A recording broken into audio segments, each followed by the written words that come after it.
to the Traveling Tech Guy podcast. I'm your host, JR. If this is your first time here, welcome. Appreciate you tuning in.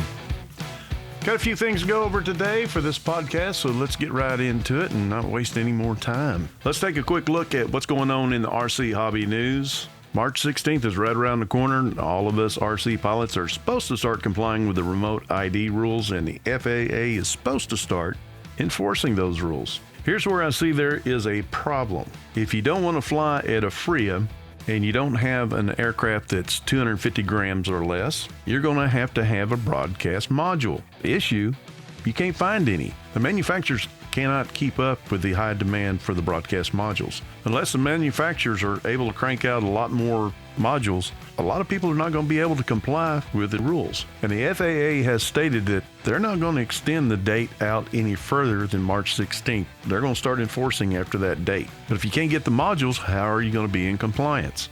I read on AMA's government blog that they have reported to the FAA that most of the AMA sites in the United States have already been approved as a federally recognized identification area, or FRIA, and the remaining sites should be approved and a done deal by the deadline date. So we'll have to wait and see if that actually happens, because we know how the FAA works. They're slow, and that's barring any disqualification for whatever reason they want. And as the first week of February, we still do not have any broadcast modules available. And speaking of those modules, the FAA originally estimated that they would cost around $50. They've been anything but that.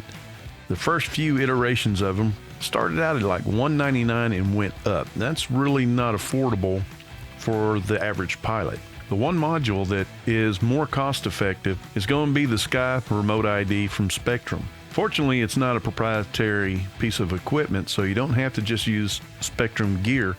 You can use any manufacturer's transmitter and receiver with the Sky Remote ID. And it retails in for about $100.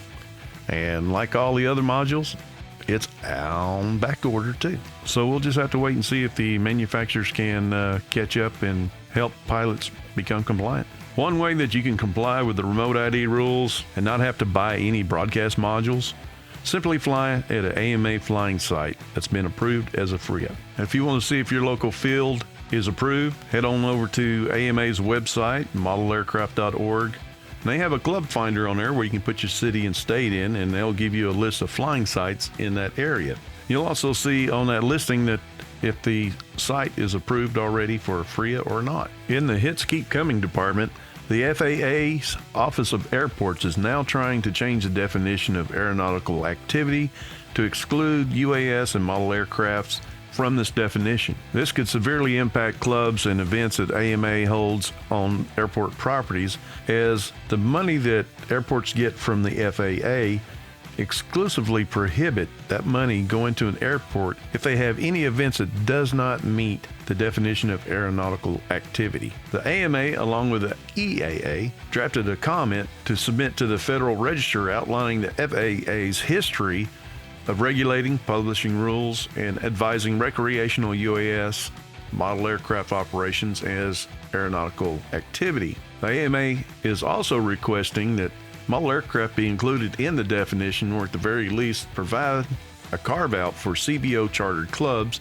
sanctioned events, and model aircraft shows. So let's hope that the AMA can make some headway with that to keep a lot of these clubs and events that are held on airport facilities going. You know, the FAA tried this once before when they opened up the application periods for clubs to seek out FRIA status. They were quickly denying any club that was listed on airport property, citing whatever reason you can think of. Here's a neat item that I'm sure is going to take off like gangbusters. The AMA is now allowing you to change your membership number. For $50, you can customize your current AMA number into a unique nickname, like CatDad64.